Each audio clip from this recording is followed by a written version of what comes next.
This is a hive of honeybees in my garden. And these bees are super busy right now because it's the middle of summer and there are slots of flowers. It's available for them to collect nectar and pollen from, and they're making honey at the moment. So let me tell you how bees make honey. It all starts with the flowers. Bees are attracted to the color of certain flowers. They can smell the fragrance from miles away, and they know that those flowers have nectar inside of them, which is like a sugary liquid treat for the bees. So they land on the flower and stick their tongue into the flower to slurp up the nectar. Each bee can collect about 25 pounds of nectar during its lifetime. It's equivalent to about 11 kilograms.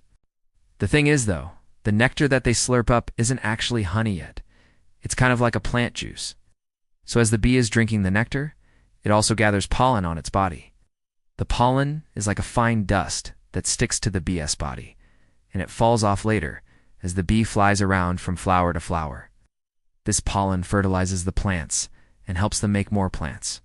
And it also gets stuck on the bee's body and eventually makes its way into the bee's hive. Inside the hive, there are hundreds of bees all doing the same thing, collecting pollen and nectar from the plants outside. And as they fly around the hive, the pollen rubs off on each other, and eventually it gets rubbed into a special honeycomb that's made by the bees out of a sticky substance called bee glue. Bee glue is made from special glands in the bee's body, and it hardens as it cools, creating these amazing hexagons that you see here.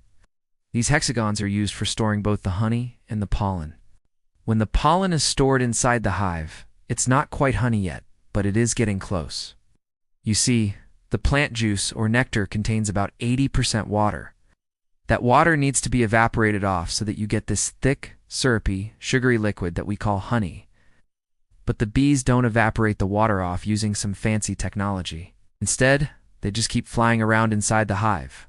As they fly, their wings create an airflow inside the hive, and this airflow evaporates the water off the plant juice. But it takes a lot of energy to fly and evaporate all that water. So what the bees do is they produce a special enzyme in their bodies called glucose oxidase. When this enzyme is produced, it starts breaking down the glucose molecule, releasing energy.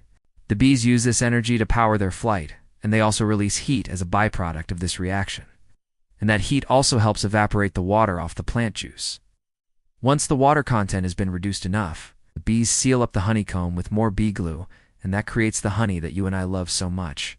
And this whole process from collecting the nectar to storing it in the hive takes about 8 weeks.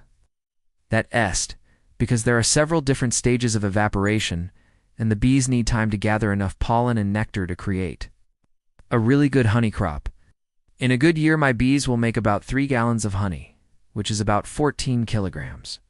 I'll put some of that honey into jars and use it throughout the year.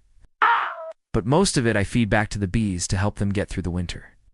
You see, honey is more than just a tasty treat for us humans. It's also the bees' way of saving money for the future.